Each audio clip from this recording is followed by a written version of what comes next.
Monsieur le Président, Madame le ministre d'État, Monsieur le rapporteur, mes chers collègues, nul ne peut dans l'espace public porter une tenue destinée à dissimuler son visage. Autrement dit, pour des raisons de sécurité, d'ordre et de respect, on ne masque pas son visage ni sur les voies publiques, ni dans les lieux ouverts au public ou affectés à un service public. C'est là, mes chers collègues, un principe élémentaire qui relève du bien vivre ensemble. On ne peut d'ailleurs que regretter d'être aujourd'hui contraint à légiférer sur un tel sujet. Conformément à la déclaration engagée du Président de la République au Congrès de Versailles, et heureusement, Madame le ministre, nous avons pu compter avec votre sagesse pour inscrire cette loi comme un principe général d'application très concrète. La loi ne stigmatise pas, elle affirme une règle de vie et un impératif d'ordre public. On nous demandera peut-être en quoi marcher à visage masqué dans la rue relève de l'incivisme. Sincèrement, le bon sens y répond. Mais rappelons tout de même que cacher son visage, c'est dire « je ne me reconnais pas des vôtres, pas plus que je ne vous reconnais des miens ».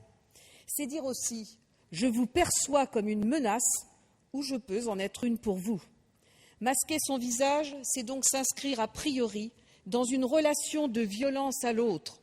C'est marquer son refus des principes fondateurs de notre République, la fraternité évidemment, l'égalité aussi, et sans aucun doute la liberté. C'est se croire dans une société de caste. Eh bien, la République, ce n'est pas cela. Ainsi, dès lors que ce phénomène prend une ampleur telle qu'il met en cause l'ordre social et républicain, et surtout la dignité de chacun, à commencer par celle des femmes, nous nous devons d'intervenir.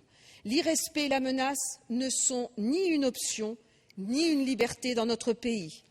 Et c'est bien là aussi le sens de la réflexion et de la prise de responsabilité que nous avons eue autour de Jean-François Copé, dont il faut saluer la détermination et la clairvoyance. J'en profite aussi pour remercier notre collègue, le député André Gérin. Il a su dépasser les minables oppositions qui obèrent trop souvent notre vie politique. Il l'a fait avec sincérité, au nom de l'intérêt général, de l'intérêt des femmes en particulier.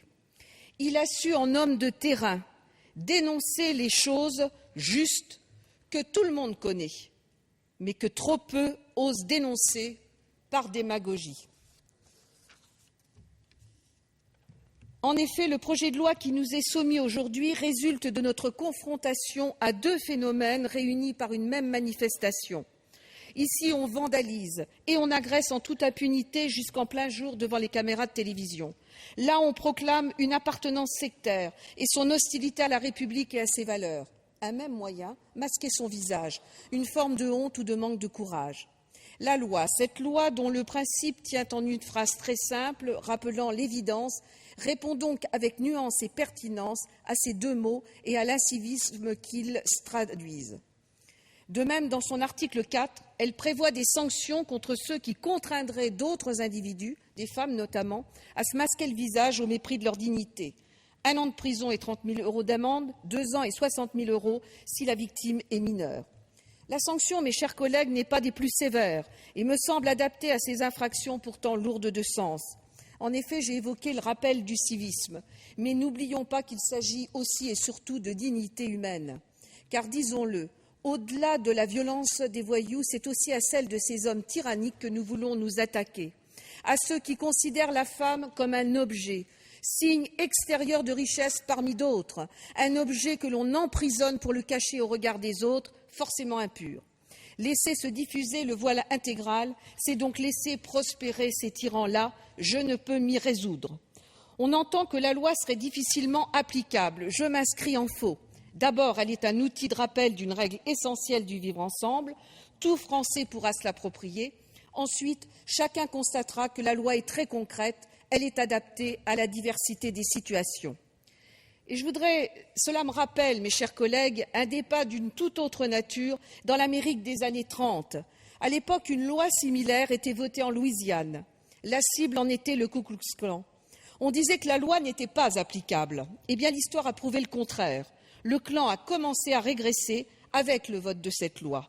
parce qu'elle disait en somme que dissimuler son visage pour exercer une violence physique ou psychologique sur d'autres individus ou groupes d'individus en même temps que sur la société dans son ensemble est inacceptable et contraire aux principes fondateurs de toute société ainsi qu'à l'intérêt général.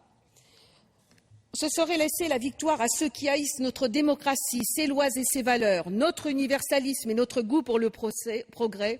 Ce serait une défaite pour tous ceux qui continuent de vouloir une société plus libre, plus juste et plus fraternelle en France et à travers le monde.